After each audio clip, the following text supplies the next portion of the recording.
From a bathroom floor that left fans in tears. Oh my God. Open.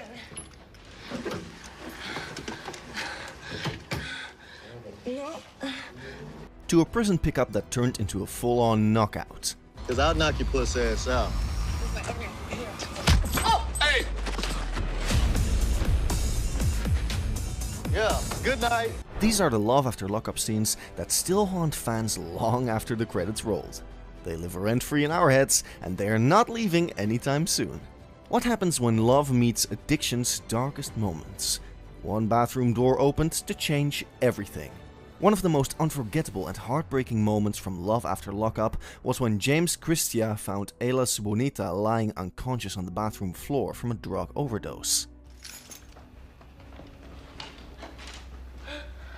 Hello? Ala? James. Ala, sweetheart, you in there? It was the kind of moment that made fans go completely silent. 1 minute, things seemed like they might be turning around. James was hopeful, and Ala had just been released. There was talk of rebuilding her life, staying clean and focusing on her future. But the next thing we see is James opening the bathroom door to find her collapsed on the floor, unresponsive. Everything stopped. It was the rawest kind of reality TV, the kind that cuts deep. It was terrifying proof of how brutal addiction can be. James had been hopeful. He believed in Ala, stood by her side, and genuinely thought love could help her heal. But that moment shattered everything.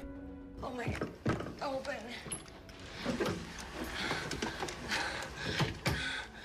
No. What's wrong? His voice shook as he called 911, trying to stay calm while the woman he loved was fighting for her life. You could see the panic take over his body. It wasn't just a relapse, it was a full-blown emergency.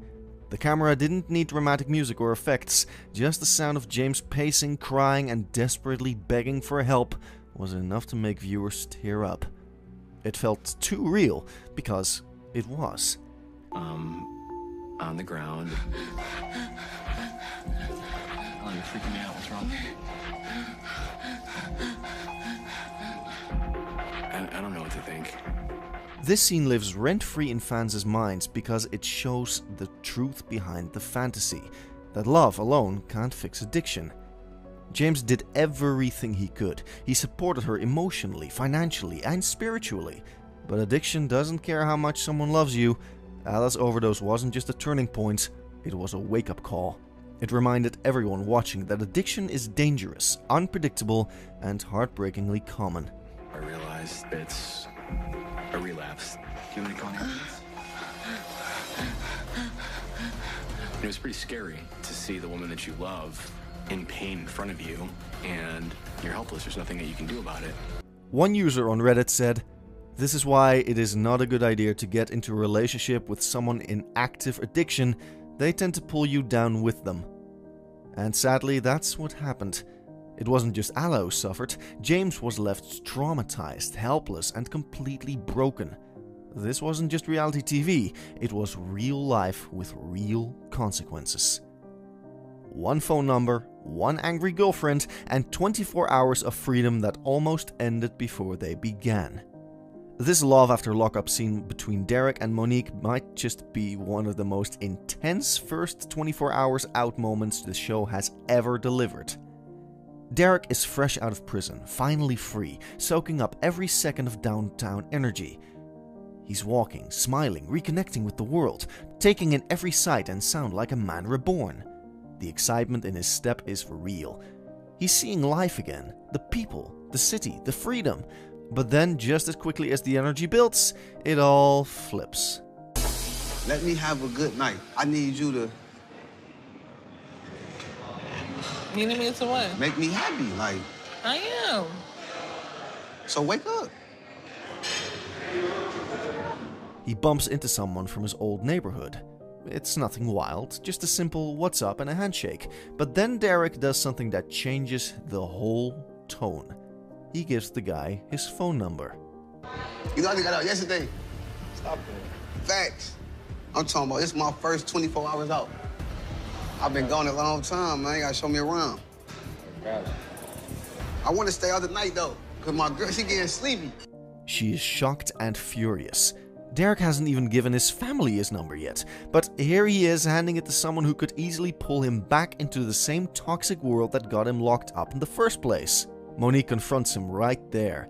"You haven't even given your family your number." And Derek tries to shrug it off, saying he was just being polite, but Monique isn't having it. She knows what's at stake. She even admits to deleting the guy's number from Derek's phone. What made you feel so comfortable to give him your number? You haven't even gave your family your number. Just to be cordial, that's all. Just to be cordial. That's a homie from the neighborhood. He ain't on nothing. Is he a bad influence? No. She knows what's at stake, and more importantly, she knows how fast things can spiral. That's why she admits she went into Derek's phone and deleted the man's number. She's not doing it to be controlling, she's doing it because she's scared. Scared that one wrong move, one wrong call, could land Derek right back where he started. What you doing? You deleted the number? Which is why I deleted the guy's phone number, because he doesn't need to be interacting with people from his past. What's wrong? He just got out of prison. He needs to be down a straight path. Because this wasn't just about a number, it was about protecting him from old habits, old friends, and a future that could vanish in one bad decision. It showed the deep divide between freedom and temptation, and the daily battles these couples face trying to make love work after lockup. Meet the woman who turned prison pen pal letters into a $90,000 shopping spree, and the man who kept paying. One of the most jaw-dropping dynamics in Love After Lockup was between Lizzie and Scott. Their relationship was a masterclass in denial, red flags, and financial chaos. While Scott truly believed he had found love, Lizzie was treating their connection like an open bank account. Every conversation, every promise, and every sweet word from Lizzie seemed to come with a price tag. So perfect. I decided to have a beautiful picnic on the beach with Scott. And Scott decides to propose to me on the beach. I got this for you months ago. I got that for Valentine's. For years, Lizzie was locked up and Scott was funding her prison lifestyle, to the tune of nearly $90,000. That's right, he sent her money constantly, paying for everything from commissionary snacks to makeup, clothes, and whatever else she wanted. And the wildest part? They hadn't even met in person yet. It was a relationship built on letters, phone calls, and blind hope, but for Scott, it was real. Over 90,000. Are you serious? $90,000. And I don't know if she saved any of it. I really Probably don't. not, no. I really don't. No, that's not okay. Scott believed he was helping his future wife build a better life. He truly thought he was her savior, her second chance. But when Lizzie finally got out, it became clear that she wasn't exactly in it for love. She even openly admitted to scamming men before, and viewers watched as she refused intimacy, made endless demands, and acted more like a high-maintenance customer than a loving partner. Why won't it open? Come on, Scott! I just got out of prison this morning, and it's been so long since I abandoned a store. Despite all of that, Scott kept going. Even when he started running out of money, even when he was drowning in debt, he kept sacrificing. He put his own life on hold, financially and emotionally, for a woman who seemed more invested in shopping than building a future. I gave Lindsay my credit card to go shopping, and when I looked at my account this morning, she spent $2,000. I didn't think she was spending that much money, and I think she's using me. I don't even know if she loves me. Lizzie didn't slow down. She wanted more clothes, more makeup, more cash. Her expectations only grew while her affection stayed cold. And Scott? He just kept swiping his card and hoping it would all be worth it in the end. She bought a simple dress for a quick beach wedding, but when the moment came, she realized this wasn't the fairy tale she'd dream of. John and Garrett's relationship on Love After Lockup started with high hopes, but ended in one of the most uncomfortable moments in the show's history. After Garrett was released from a 7-year prison sentence, Jonah was eager to start their happily ever after. She had already bought a house and pushed for a fast engagement. Garrett, still adjusting to life on the outside, felt rushed but went along with her plans to keep the peace. What's up, baby? Can I talk to you? I'm super frustrated. You know, Jonna got her big ring. She had her big proposal. Got like 5 minutes, babe. Okay. Come on. And she's not off my bag. She's just on to something. As the ceremony draws near, Jonah starts to panic. The rushed elopement, the simple dress and the forced smiles don't match the dream wedding she imagines. It all feels off. In that moment she realizes she's not ready, and maybe Garrett isn't the one after all, so she backs out. With nobody there.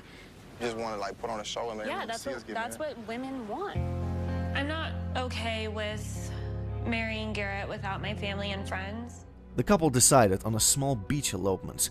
With a wedding ark set up, guests waiting, and the officiant ready, it looked like things might actually work out, but at the last minute, Jonah panicked. Standing just steps away from saying "I do," she suddenly blurted out, "Don't make me do this." Garrett stood there, visibly stunned, but also a little relieved. Jonah's cold feet weren't just about the wedding. They were about realizing the future she was forcing wasn't the one they were meant to have. The ceremony was called off, and the two quietly walked away. "I guess we just leave," she said, ending their relationship with a shrug instead of a vow. They officially broke up soon after filming. Garrett moved out while Jonah was away and quickly entered a new relationship. Fans weren't surprised. Many believed the relationship was built more on fantasy than reality. Their wedding day became a perfect example of why love after lockup doesn't always lead to a fairy tale ending. 2 women, 1 man, and the lies that kept them both believing they were his only love.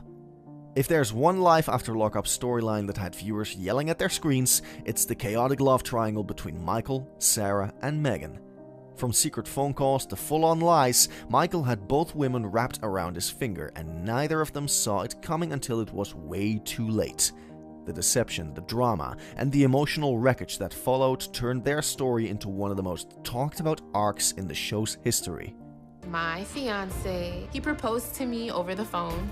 I've never been with anyone physically. Wait, so virgin? Yeah. I'm not worried about the mother of Michael's child being a part of our lives. Michael was married to Sarah and had kids with her. But while Sarah was at home raising their children and holding on to hope for a new beginning, Michael was out doing the exact opposite. He was living a double life. Literally. He'd tell Sarah one story, then turn around and fly across the country to be with Megan, his girlfriend, who had no clue he was still sleeping with his wife and playing happy family on the side. Michael and I got engaged before he went into prison. I'm just ready for us just to be a family and start our lives. We're already married. Oh my God. You married him in prison? And Megan? She truly believed she was Michael's one and only. She even saved herself for him, thinking their relationship was pure and special, but behind the scenes, Michael was feeding her the same sweet lines he gave Sarah, juggling his web of lies with shocking ease. I literally, when I think about him, like I still like love doesn't just go away, but like I get physically ill, like sick. It's just disgusting that you could do that to somebody who just all they did was give you love. Like, when the truth came out, it was explosive. Sarah confronted him about lying. Megan found out she wasn't the only one, and Michael, he barely showed remorse. He just mumbled excuses and kept doing what he wanted.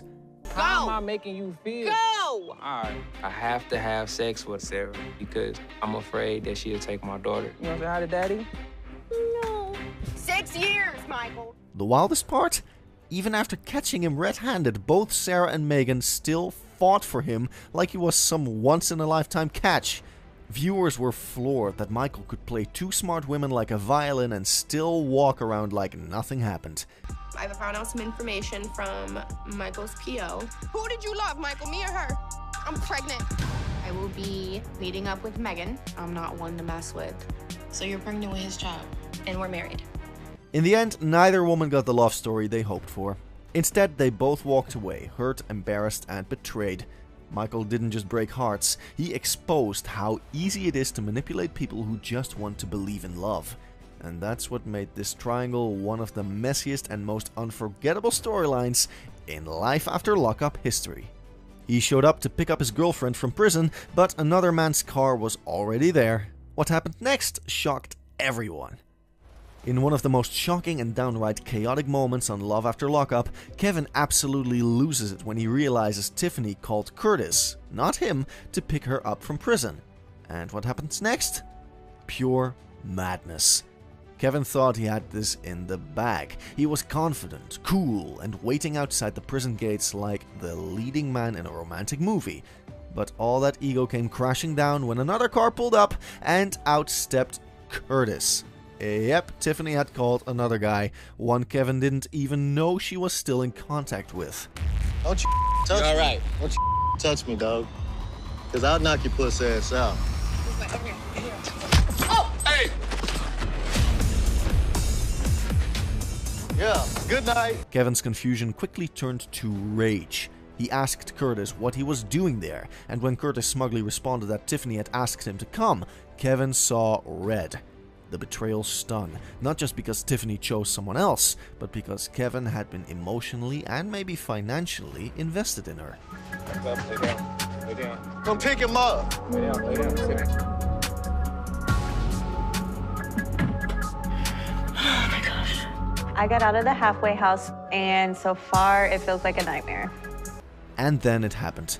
Kevin swung first, and he didn't miss. One clean punch and Curtis hit the ground like a sack of potatoes.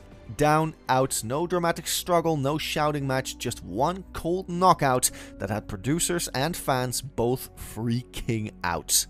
Then next thing you know, they're talking to each other, and one thing just escalated to another, and this is not the kind of release day that I had imagined for myself. Tiffany stood frozen, clearly not expecting this level of drama, but honestly, what did she think would happen bringing two guys to the same pickup spot? The entire scene was a ticking time bomb, and Kevin lit the fuse the second he saw Curtis. He ain't knocked out, he's acting like he's asleep.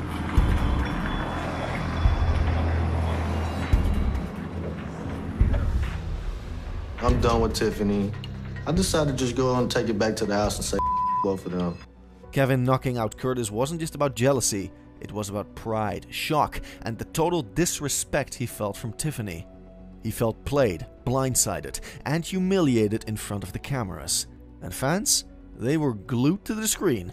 This was one of the most unforgettable pickup day moments in the entire Love After Lockup series, full of chaos, betrayal, and one unexpected uppercut that no one will ever forget. Come on, you can do this. Stand up. Over here. Over here. Over here. Over here. Is he okay? It's very confusing, you know, with everything going on and all the emotions I had. One Reddit user said, "He knocked his pussy ass out with a cig in his mouth." While another said, when it aired, they said it was a security guard that was there and Curtis didn't want to press charges and didn't get any medical help. Imagine getting dumped, but your ex brings her new boyfriend along to watch. That's exactly what happened here. If Life After Lockup has taught us anything, it's to expect the unexpected, and Lindsay's breakup with Dante is the perfect example. But instead of ending things with a private conversation or even a phone call, Lindsay showed up with her new boyfriend Blaine to officially break it off with Dante. Talk about savage. Dante.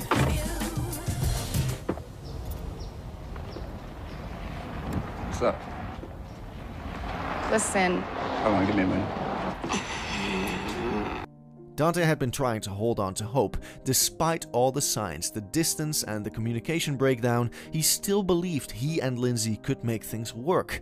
He was in deep, emotionally invested, and completely blindsided when she pulled up with Blaine riding shotgun. Me and Blaine have just been friends for so long. I never thought this would be a possibility. I really didn't.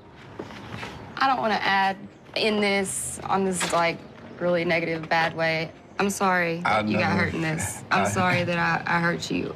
It was clear from the second they stepped out of the car that this wasn't going to be a peaceful talk. Lindsay came up prepared to cut ties, and she brought backup. Dante's face said it all. The hurt, the betrayal, the embarrassment. He had no idea Lindsay had officially moved on, and finding out in person while staring at the guy who replaced him? Brutal. Blaine makes me happy. You didn't even give me a chance to make you happy, Lindsay. Like, be straight up. Like, be honest. When did you start messing with him? Like, has this been going on all along? Lindsay didn't sugarcoat anything. She told Dante straight up that she was with Blaine now and didn't see a future with him anymore.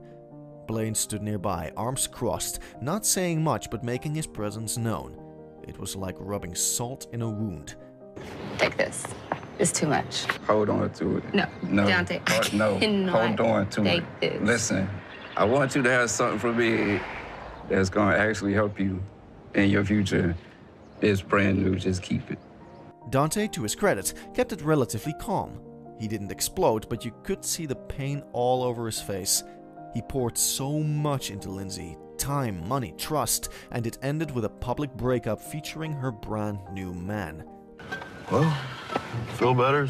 Got that off your chest? Yeah. I'm glad it didn't end on, like, last night. So y'all officially done. It's over with. We're out. Yes. Fans were torn. Some were furious with Lindsay for how she handled it, while others argued Dante ignored the red flags for far too long. Either way, the whole scene was awkward, intense, and unforgettable. For you to walk in it.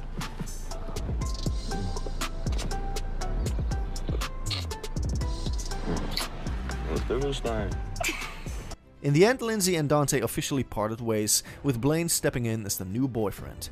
It was messy, painful, and classic life after lockup drama. And the way it all went down, yeah, it definitely lives rent-free in fans' minds. The woman who broke his heart is getting married, and he's actually thinking about going to watch. His friends can't believe it either.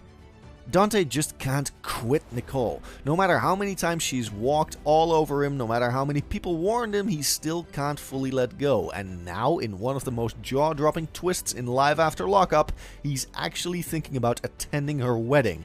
Yes, her wedding to another man. Say what? Like, Did I just hear that correctly? that makes no sense. And you just told me you were over her, so. How the you over her if you gonna go to her wedding? Dante's friends and family are in complete disbelief. As soon as he tells them he's considering going, they hit him with, "You're going to her wedding?" And honestly, that reaction says it all. Who does that? But to Dante, this might be his last chance for closure. Or maybe just a desperate attempt to stay close to Nicole, even when she's clearly moved on. I don't want you to crash that wedding. I don't want you to be there at all. I would turn and walk away and forget I ever knew Nicole. That's what's gonna help you. My concern is you. He says he wants to support her, that he's trying to be mature, but underneath all that is pain and denial. Nicole has manipulated him, ghosted him, and used him in the past, and now she's moved on fast, leaving Dante in emotional limbo. You can see him battling with himself, torn between self-respect and the need for one final moment with her. It's best for me to move on. Hey, you want a beer, bro? Yeah. Other voice in my head is like, it seems like she got herself into a situation and... Even his mom can't hold back. She straight up tells him he's setting himself up for more heartbreak. But Dante insists that this isn't about love anymore, it's about ending things right. The truth? He still has feelings, and this wedding is just reopening old wounds. This was nothing but a scheme to get money. You need to see this for what it is. They went on that website to find a sucker. What makes it worse is Nicole's casual attitude about it all. She doesn't seem to grasp how much she's hurt him, or maybe she just doesn't care. Either way, watching Dante try to convince himself that attending this wedding is a good idea is hard to watch. Mom feel better. She just doesn't know it yet. I've been married 3 times. It's my day. I'm gonna remember it forever. Make her remember it forever. Will he actually go through with it? Will seeing Nicole in a wedding dress finally snap him out of it, or will it push him deeper into regret? One thing's for sure, this is peak Life After Lockup drama, and Dante's heartbreak is unfolding right in front of us. Grab the popcorn because this is going to be messy. From brutal betrayals to shocking knockouts, these Love After Lockup moments remind us why we can't look away. Whether it's heartbreak, hope, or pure chaos, this show delivers every time. Want more jaw-dropping drama? Don't forget to like, share, and subscribe for more Life After Lockup moments.